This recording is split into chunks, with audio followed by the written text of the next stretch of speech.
আম্মাজান আয়েশার কাছে মাসালা জানতে চায় মেয়েরা, হে আম্মাজান, অগ্নি উপাসকেরা তাদের ঈদের দিন নওরোজের সময় আমাদেরকে পাখি দেয়, নেওয়া যাবে?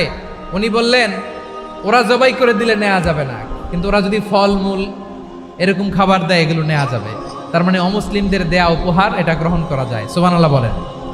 শুধু তাই নয়, বিষ্ণু ঈসা ইসলাম অমুসলিমদের সাথে আর্থিক লেনদেনও করেছেন, ফিনান্সিয়াল ডিলিং করেছেন।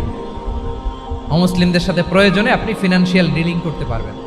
আমরা প্রায় দেখি বাজারের মিষ্টির দোকানগুলো আমার হিন্দু ভাইদের। লালমনিরহাটে মিষ্টির দোকান, দইয়ের দোকান কারা চালায়? হিন্দুরা চালায় না? তারপরে যে বারবার শপ, চুল কাটে যে নাপিত, অধিকাংশ নাপিতের দোকানে কারা? আমার হিন্দু ভাইরা। আপনি চুল কাটতে পারবেন কিনা? পারবেন কিনা বলেন? পারবেন। তার দোকান থেকে দই মিষ্টি কিনতে পারবেন কিনা? হ্যাঁ, আমার মুসলিম ভাইয়ের দোকান থাকলে ওইটারে আমি বেশি প্রায়োরিটি দিব, ঠিক কিনা?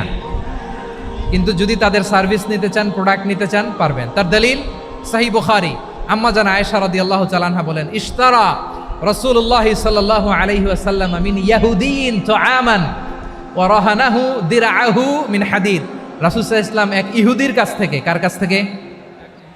সবাই বলে নাই, কার কাছ থেকে? আমার নবী, পেয়ারা নবী এক ইহুদির কাছ থেকে জব কিনেছিল, জব, বার্লি, যেটা দিয়ে রুটি বানায়।